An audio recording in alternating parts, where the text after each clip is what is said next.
कहाँ तक पढ़ा था कल जीवन परिचय कबीरदास का?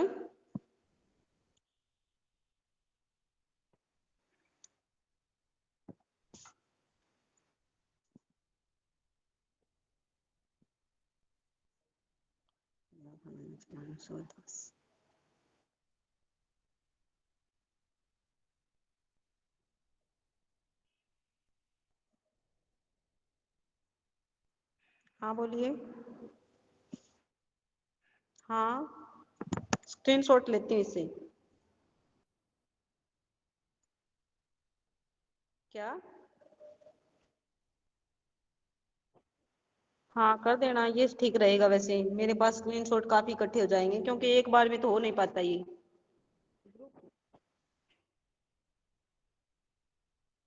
मैं सोचती हूँ ये अपने नाम से बनाई होगी बच्चों ने। नो मैम, अलग अलग है।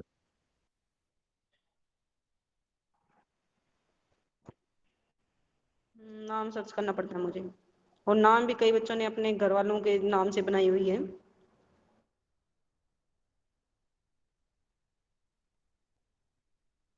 ठीक है, कर देना।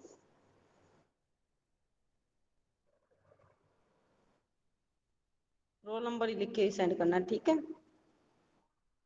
ठीक है मैम। ये हम कबीरदास का जन्म जीवन परिचय पढ़ रहे थे। इसमें ये पढ़ लिया था ना, एक बूंद एक मलमूत्र एक चाम एक उद्यम। ये पेज 20 नंबर साहित्यिक तक पढ़ लिया विशेषता था ना? याद भी पढ़ाती है मैम।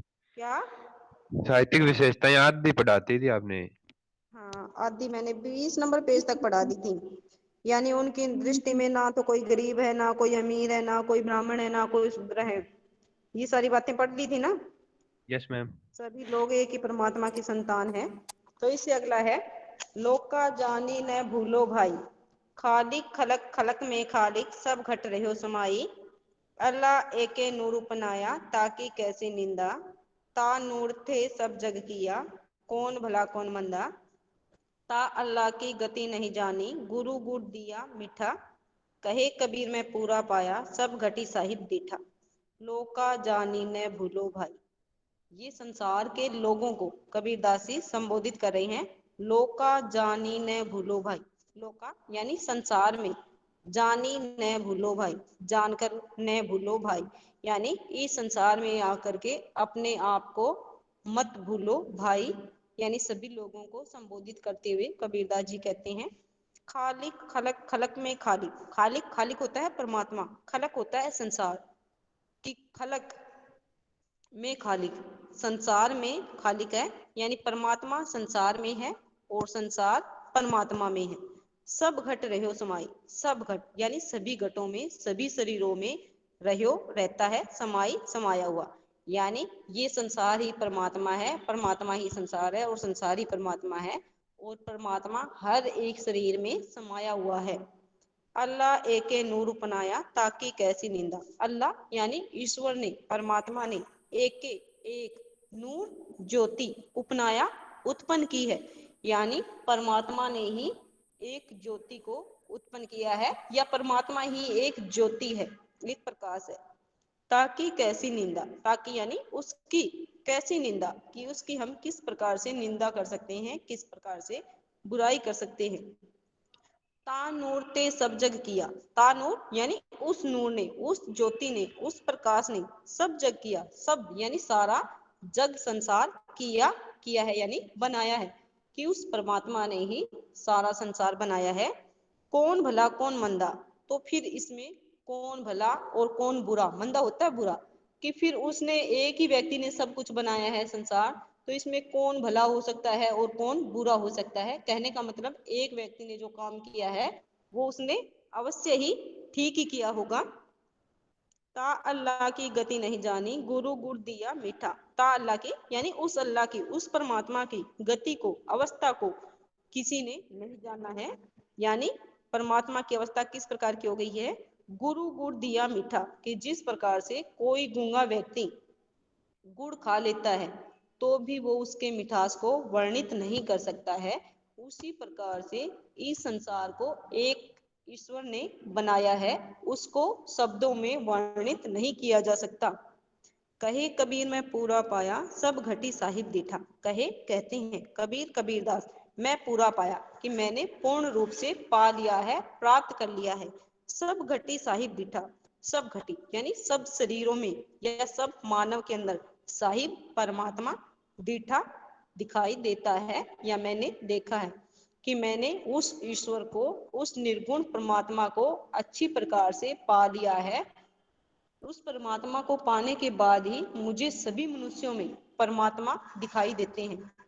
यानी परमात्मा के द्वारा बनाए गए सारे मनुष्य है, तो उन सभी मनुष्यों के अंदर ही मुझे परमात्मा के दर्शन होते हैं।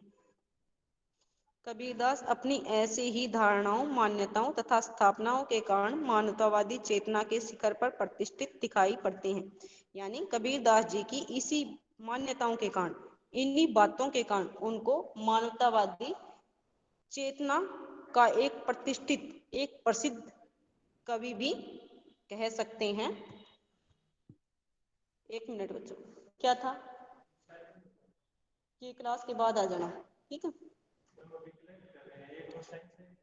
क्या है ये जो टीचर पढ़ाते हैं आपको, मेरे पास ही आपका?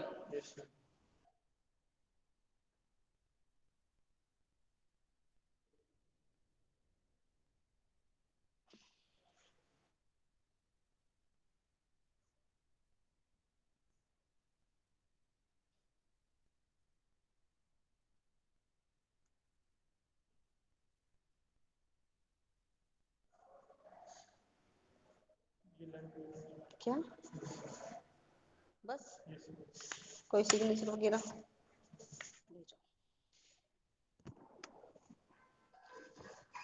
यानी इन्हीं मान्यताओं और इन्हीं धारणाओं के कारण उनको मानवतावादी चेतना का एक प्रतिष्ठित कवि भी कहा जा सकता है। कबीर सामाजिक जीवन की ही नहीं वर्ण भक्ति जीवन की विसंगतियों को भी समाप्त करने के पक्षधर थे। यानी सामाजिक जीवन में जो विसंगतियां फैली हुई थी, उन विसंगतियों को ही नहीं, जो भक्ति के अंदर, यानी कोई सगुणवादी था, कोई निर्गुणवादी था।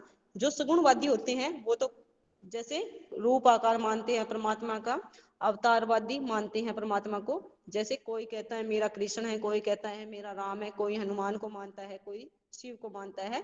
तो ये आपस में इनके अंदर मतभेद होता है कि राम ज्यादा शक्तिशाली है, कृष्ण ज्यादा शक्तिशाली है। लेकिन कबीरदास की जो भक्ति है वो निर्गुण भक्ति है। वो सिर्फ ईश्वर को कण कण व्यापी मानते हैं, ना कभी जन्म लिया हुआ मानते हैं। तो उनके लिए तो सब जगह ईश्वर के निवास स्थान है और सब चीजों में या सब जीव जंतुओं में समान ईश्वर रहते हैं। तो इनकी तो जो भक्ति भावना है, वो भक्ति भावना में किसी भी प्रकार की विसंगतियों को इन्होंने रहने नहीं दिया था। कहने का मतलब सभी को एक समान, सभी मनुष्यों को या सभी वस्तुओं को, ईश्वर को तो एक मानना ही मानना है उन्होंने। उन सभी बातों को इन्होंने दूर करने की कोशिश की है। इसी पक्षधरता के कारण उन्होंने सगुण ब्रह्म की उपासना की जगह निर्गुण ब्रह्म की उपासना और बाह्य पूजा विधान के स्थान पर आंतरिक पूजा विधान की प्रस्तावना प्रस्तुत की तथा परमात्मा को अपने भीतर देखने, अनुभव करने की सलाह दी है। यानी जो बाह्य विधि विधान है, जैसे तिलक लगा करके, पूजा की थाली वगैरह सजा करके परमात्मा को जो खुश करने की बातें सोचते हैं, उन लोगों का इन्होंने कुठारा, उन लोगों की मानसिकता को इन्होंने गलत माना है। क्योंकि परमात्मा को तो कहीं भी बैठ करके कैसे भी स्मरण कर लिया जाता है तो वो प्राप्त हो जाता है। उसके लिए किसी भी प्रकार की बाह्य पूजा विधान की आवश्यकता नहीं है। आंतरिक यानी मन के अंदर उनको मनन करने की आवश्यकता है। कबीर ने माना है कि परमात्मा अविगत है, अपरंपार है, ज्ञान रूप है तथा सर्वत्र विराजमान है। यानी अविगत है, यानी कोई वस्तु होती है जिसका रहने का कोई ठिकाना होता है, तो उसको तो जाकर के प्राप्त किया जा सकता है। लेकिन जो उनका निर्गुण ईश्वर है वो तो कण कण व्यापी है, उसको तो प्राप्त करने के लिए कहीं दूर जाने की आवश्यकता ही नहीं है। अपरंपार है, यानी उस जैसा इस संसार में कोई दूसरा है ही नहीं और वो हर एक जगह रहने वाला है। अविगत अपरंपार ब्रह्म ज्ञान रूप सब धाम, बहु विचारी करी देखिया कोई न सारिक नाम। अविगत अपरंपार ब्रह्म यानी उनका जो ब्रह्म है, उनका जो निर्गुण ईश्वर है वो अविगत है, अपरंपार है और ज्ञान रूप से ही उसका ठिकाना प्राप्त किया जा सकता है। कहने का मतलब जिस व्यक्ति को अच्छी प्रकार से ज्ञान प्राप्त है वो व्यक्ति ही उस ईश्वर को प्राप्त कर सकता है, ईश्वर के ठिकाने तक जा सकता है। बहु विचारी करी देखिया कोई न सारिक नाम। बहु यानी बहुत, विचारी विचार करके, करी करके, देखिया देख लिया है, कोई न सारिक राम कोई भी, न नहीं, सारिक सरीखा यानी राम जैसा। कौन से राम जैसा? जो निर्गुण ईश्वर है उस राम जैसा मुझे कोई भी दिखाई नहीं दिया है, मैंने बहुत सोच विचार करके देख लिया है। जीवात्मा और परमात्मा में बूंद और समुद्र जैसी एकता अभेदता है।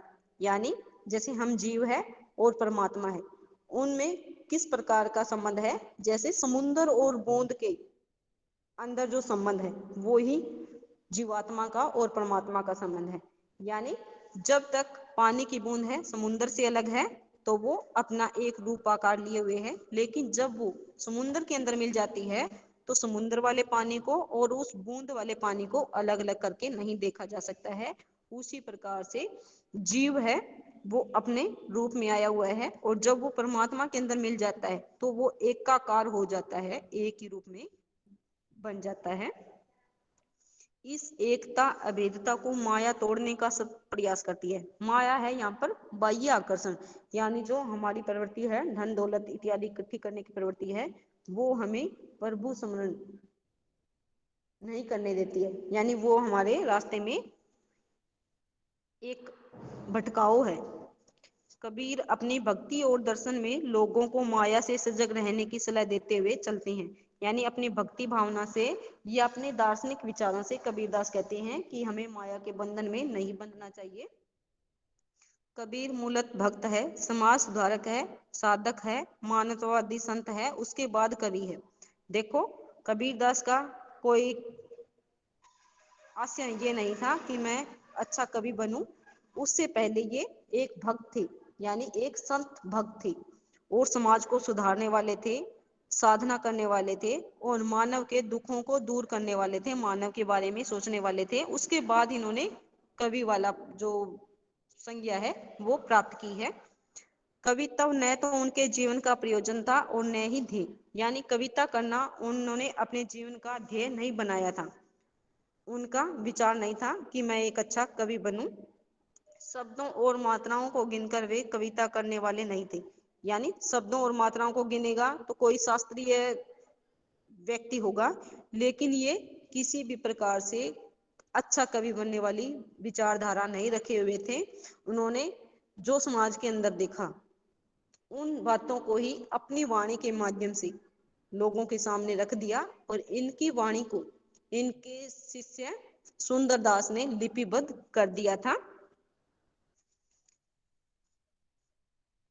कविता तो उनके सहज चित्त का निर्बाध प्रवाह थी, यानी उसके चित्त का, उनके मन की सहजता से निकलने वाले विचारों का एक प्रवाह, एक विचारों की श्रृंखला थी कविता तो। कबीर की विधा, कबीर की भाषा, कबीर के छंद, कबीर के शब्द सभी तो सहजात है, यानी ये जो सभी बातें हैं वो सहजात है, अपने आप ही उत्पन्न हुई हुई बातें हैं। इन्होंने कहीं भी कोई भी प्रयास नहीं किया कि मुझे अच्छी कविता, अच्छे शब्दों वाली, अच्छे मात्राओं वाली, अच्छे छंदों वाली कविता लिखनी है। अनायासी ये सारी बातें हैं इनके साहित्य में आ गई है, इनकी वाणी में आ गई है।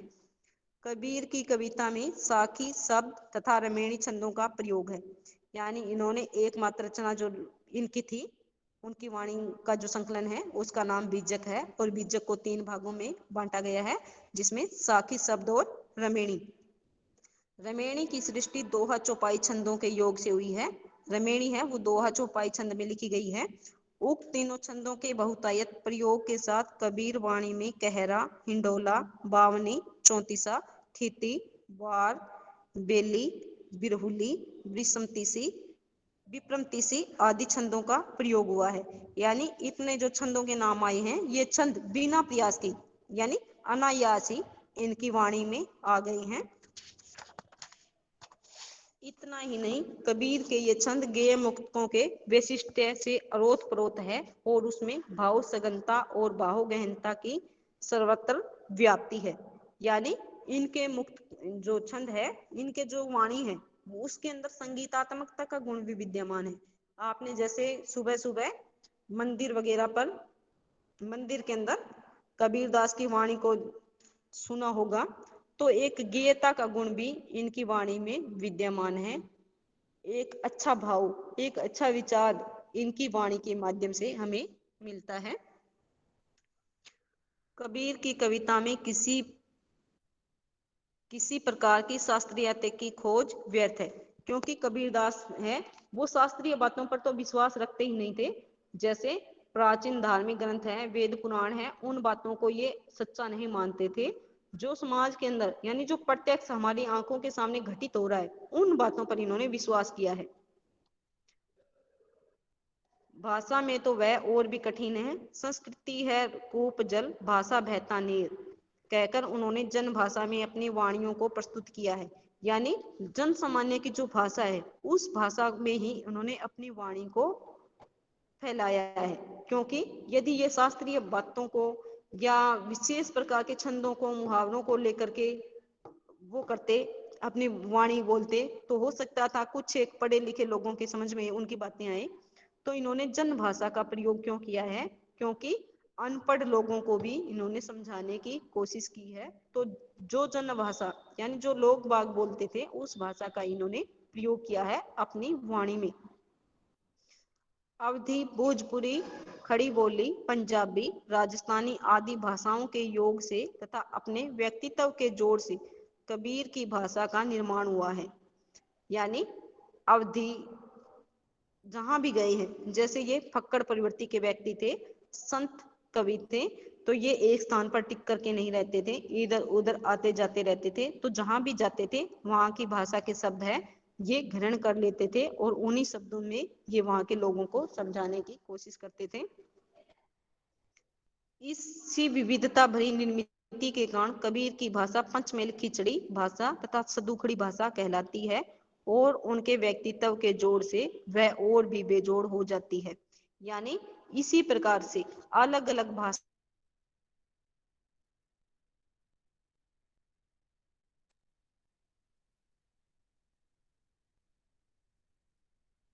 समाहित करने के अंदर मिक्स कर दिया गया है, मिला दिया गया है, तो इनकी भाषा को पंचमेल खिचड़ी की भी संज्ञा मिली है।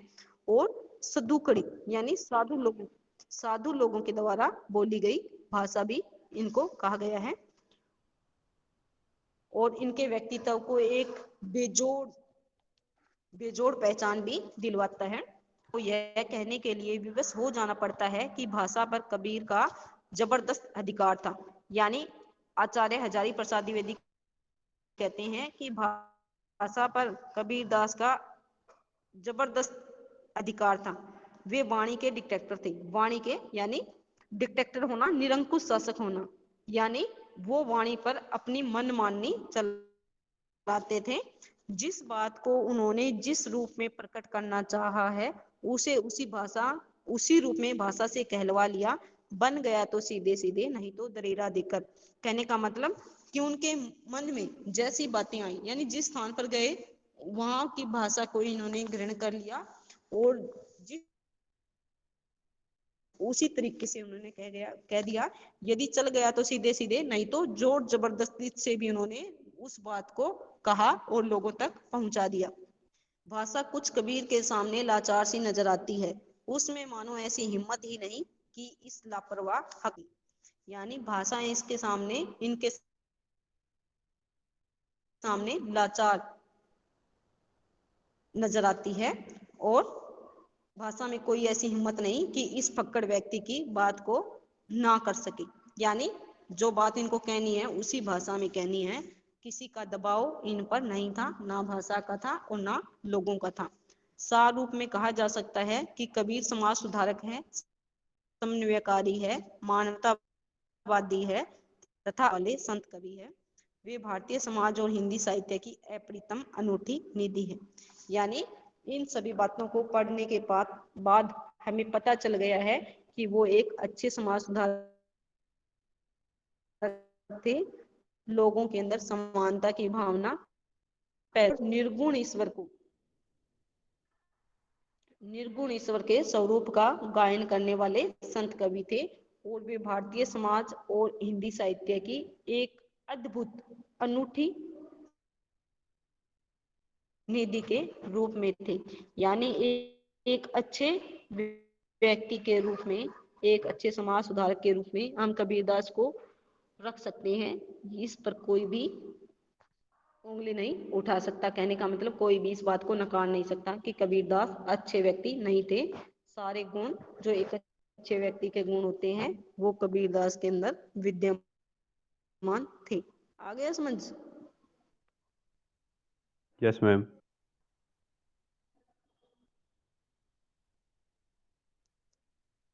क्यों? रीजन?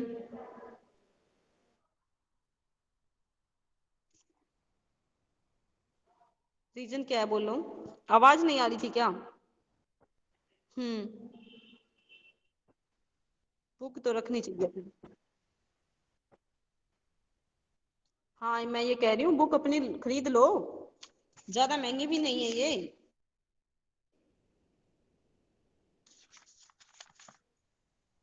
45 रुपए की है, देख लो। हाँ कल खरीद लेना। और वॉइस कट रही है तो ये नेटवर्क प्रॉब्लम हो सकती है, इसका मैं क्या करूँ अभी। हाँ ले आना।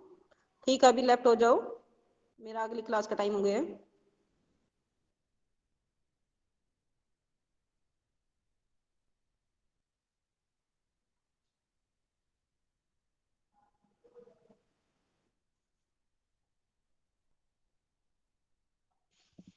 याद करना इसको।